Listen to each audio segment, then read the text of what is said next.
Hello my dear students, आज हम class 10th के प्रोज का चौथा चैप्टर देखेंगे जिसका नाम है सॉक्रेटिस। इस समरी को देखने के बाद आपको टेक्स्ट बुक समझने और क्वेश्चन आंसर लिखने में कोई दिक्कत नहीं आएगी। तो चलिए देखते हैं। ईसा मसीह के जन्म से लगभग 400 वर्ष पहले सुकरात एथेंस में रहते थे। बाल्यावस्था में वे कुरूप तथा ठिगने थे और उनकी नाक चपटी और आंखें बाहर की ओर उभरी हुई थीं। उनके पिता एक निर्धन पत्थर काटने वाले थे, अतः वे सदैव फटे पुराने कपड़े पहनते थे। अपनी उम्र के अन्य लड़कों की तरह वह स्कूल जाते थे, जहाँ पर सबसे अधिक महत्वपूर्ण पाठ संगीत और व्यायाम के थे। उसने कुछ विज्ञान और गणित भी सीखा और बहुत थोड़ा सा ज्ञान नक्षत्रों के बारे में प्राप्त किया, किंतु उसने इतिहास और भूगोल के विषय में इतना नहीं पढ़ा जितना आजकल के बच्चे पढ़ते हैं। यह विचित्र तथा छोटा बालक, जिसकी गर्दन छोटी थी तथा जिसका चेहरा साधारण था, विचारशील था। वह प्रत्येक समय अपने साथियों के कार्य को ध्यानपूर्वक देखा करता था और बहुत ही कम बातों को अपने निरीक्षण से बचने देता था, अर्थात प्रत्येक बात को ध्यानपूर्वक देखता था। सुकरात के पास एक बड़ा मकान नहीं था और न अच्छा फर्नीचर मतलब मेज कुर्सी आदि था। उसे धन या सुंदर वस्तुओं की इच्छा भी नहीं थी। जब वह बड़ा हुआ तब उसने शारीरिक आराम और आनंद के विषय में बहुत कम विचार करना प्रारंभ कर दिया। उसने अपना ध्यान उन सब बातों में लगा दिया जो श्रेष्ठ, सम्मानजनक और उचित थीं। सुकरात नगर में पैदल घूमता रहता था और लोगों से बातें करता रहता था। एथेंस नगर के निवासी गलियों में उसकी परिचित शक्ल को देखते रहते थे और अपने मित्रों से कहा करते थे, हाँ, वह सुकरात है, आओ और उससे बातें करें। कुछ समय पश्चात सुकरात एक अध्यापक के रूप में प्रसिद्ध हो गया। वह सड़कों पर घूमता रहता था और बाजार में खड़ा होकर किसी भी व्यक्ति से बातें करता रहता था जो उससे बात करना चाहते थे। उसकी बातें सुनने वाले प्रायः असमंजस में पड़ जाते थे जब वे उससे बहस कर चुकते थे या उसके प्रश्नों का उत्तर दे चुके होते थे। सुकरात ने अपने देशवासियों को बताया था कि प्रत्येक व्यक्ति को अपने आप विचार करना सीखना चाहिए ताकि अपने तर्क का प्रयोग करके वह सत्य, उचित और सुंदर वस्तुओं को पहचानने की शक्ति प्राप्त कर सके और इनके अनुसार अपने आचरण को बना सके। वह चाहता था कि एथेंस एक आदर्श राज्य बन सके। उसने अपने शिष्यों तथा दूसरे अनुयायियों में से प्रत्येक को बता दिया था कि यह उसी समय संभव है जब प्रत्येक नागरिक अपने मस्तिष्क को उचित तथा श्रेष्ठ बातों को देखने के लिए शिक्षित करे। उसका विश्वास था कि प्रश्न करने से तथा बहस करने से उन्हें इस कार्य में सहायता मिलेगी और इसलिए वह लोगों से खुली गलियों में सदैव बातें करता रहता था। जब सुकरात वृद्ध हो गया तब उसका यश चारों ओर फैल गया। बहुत से धनी व्यक्तियों ने अपने घर के दरवाजे उसके लिए खोल दिए, क्योंकि उसे अपने यहाँ मेहमान बनाकर लोग अपने आप को सम्मानित समझते थे। धीरे धीरे शिष्यों का एक विशेष समूह उसके चारों ओर इकट्ठा हो गया और जहाँ कहीं भी वह जाता था वे उसके पीछे पीछे जाते थे। इन शिष्यों में एक नवयुवक था जिसका नाम प्लूटो था, जिसने अपने गुरु के प्रत्येक शब्द को प्रेम पूर्वक संचित रखा और बाद में सुकरात के ही समान एक प्रसिद्ध अध्यापक हो गया। यद्यपि बहुत से व्यक्ति उस बूढ़े व्यक्ति से प्रेम करते थे और उसकी बुद्धिमानी पर प्रसन्नता प्रकट करते थे, किंतु कुछ व्यक्ति ऐसे भी थे जो उसकी बातों को पसंद नहीं करते थे। उसने शिक्षा दी थी कि व्यक्ति अपना मस्तिष्क उसके आचरण पर देवताओं से अधिक प्रभाव डालता है। कुछ लोगों को सुकरात की शिक्षाएं नवीन तथा दुष्टतापूर्ण दिखाई दी। उसने कहा कि एथीन नामक देवी तथा अन्य देवताओं के सामने बलि चढ़ाने से भी अच्छे काम और भी हैं। और बहुत से आदमियों का विचार था कि वह देश के नवयुवकों को गुमराह कर रहा है।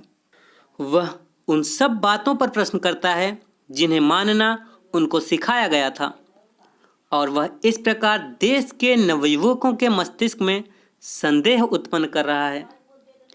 एथेंस पर शासन करने वाले व्यक्तियों ने सुकरात को आदेश दिया कि वह न्यायालय में उपस्थित होकर अपने मुकदमे की पैरवी करे। उसके मित्रों ने उससे निवेदन किया कि जब तक उसके विरुद्ध उठा हुआ तूफान समाप्त न हो जाए तब तक वह या तो एथेंस से बाहर कहीं चला जाए या छिप जाए।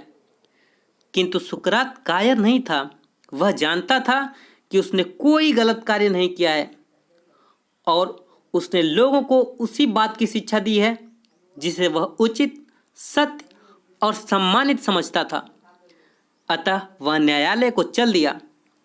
उसके कपड़े और जूते धूल से भरे हुए तथा गंदे थे, किंतु प्रत्येक व्यक्ति जानता था कि इन फटे पुराने गंदे कपड़ों में एक श्रेष्ठ हृदय धड़कता है। उसने शक्तिशाली और गौरवपूर्ण भाषण दिया। उसने एथेंस के रहने वाले व्यक्तियों से कहा कि उसके जीवन के अंतिम कुछ वर्ष लेकर उन्हें कोई लाभ नहीं होगा, किंतु वह उन बातों के लिए जिन्हें वह ठीक समझता है प्रसन्नतापूर्वक कई बार मरने के लिए तैयार है। जजों ने उसकी बातों को सुना, उससे प्रश्न पूछे और अंत में मृत्यु की सजा दी। न्यायालय के निर्णय पर उस बुढ़े व्यक्ति सुकरात ने कोई शिकायत नहीं की। न्यायालय के भीड़ भरे कमरे के चारों ओर देखकर वह अपनी छड़ी पर झुक गया। प्लेटो और उसके अन्य शिष्य मुकदमे में हर समय उसके साथ थे। उसने उनसे कहा, कोई भी बुराई किसी अच्छे व्यक्ति के साथ घटित नहीं हो सकती, न तो इस जीवन में और न मृत्यु के बाद। अतः प्रसन्नतापूर्वक रहो। मुझे जाना है, मेरे प्रस्थान का समय आ गया है और हम अपने अपने मार्ग पर जाते हैं। मुझे मरना है और तुम्हें जीवित रहना है। तब सिपाही आए और उसे जेल खाने के लिए ले गए। उसकी पत्नी उसके तीनों बच्चों के साथ उसके पीछे पीछे गई। उसके प्रिय शिष्यों में से बहुत से उसके साथ थे। बहुत समय तक उन्होंने उससे बातें की और उससे उन्हें बहुत सी बुद्धिमत्तापूर्ण शिक्षाएं दी, जिन्हें उन्होंने अपने हृदय में संचित कर लिया। किंतु पूरे समय उनके मित्र जानते थे कि सुकरात शीघ्र ही मर जाएगा। वे दुखी थे, क्योंकि जैसे प्लूटो ने लिखा था कि वह उनके पिता के समान था, जिससे हमें वंचित किया जा रहा था और हम अपना शेष जीवन अनाथों के समान व्यतीत करने वाले थे। वृक्षों की चोटियों के पीछे सूर्य छिपने के बाद जेलर अंदर आया और उसने सुकरात से मृत्यु के लिए तैयार होने के लिए कहा। एथेंस नगर में जब लोगों को मृत्यु की सजा मिलती थी, तब उन्हें जहर का प्याला पीने के लिए दिया जाता था। सुकरात इस बात को जानता था और उसने अपना सिर हिलाकर जेलर को जहर का प्याला लाने के लिए अपनी स्वीकृति दी, जिसने उसकी ओर देखकर दुख प्रकट करते हुए कहा, सुकरात, मैं तुम्हें उन सब व्यक्तियों में जो आज तक यहाँ आए हैं सबसे अधिक श्रेष्ठ, सज्जन और अच्छा समझता हूँ। जब मैं तुमसे जहर का प्याला पीने के लिए कहूँ तो तुम मुझ पर क्रोध मत करना, क्योंकि इसके लिए अन्य लोग दोषी हैं, मैं नहीं हूँ। वह फूट फूट कर रोता हुआ बाहर चला गया और जहर का प्याला लेकर वापस आया।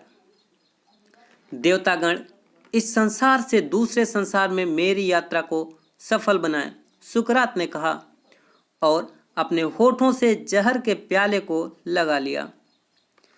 उसके शिष्यों ने अपने आंसुओं को रोकने का प्रयास किया, किंतु एक व्यक्ति ने जोर से सिसकियां ली। इससे दूसरे व्यक्ति दुखी हो गए और शीघ्र ही कमरा रोने की आवाज से भर गया। अपने हाथों में जहर के अधूरे प्याले को लेकर सुकरात रुक गया। उसने पूछा, यह विचित्र प्रकार की आवाज क्या है? मैंने सुना है कि व्यक्ति को शांतिपूर्वक मरना चाहिए। तुम्हें चिल्लाना नहीं चाहिए, शांत रहो और धैर्य रखो। कुछ याद करते हुए उसने चारों ओर को देखा। उसने अपने शिष्यों में से एक से धीरे से कहा, क्राइटो, क्या तुम मुझ पर एक कृपा कर सकते हो? मुझे इकुलापियस को एक मुर्गा भेंट चढ़ाना है। क्या तुम मेरा ऋण चुका दोगे? क्राइटो ने कहा, तुम्हारा ऋण अवश्य चुका दिया जाएगा। क्या कुछ और कहना है? उसने कुछ समय तक प्रतीक्षा की, किंतु उसे कोई उत्तर नहीं मिला, क्योंकि यूनानियों में सबसे महान व्यक्ति सुकरात मर चुका था। Thanks for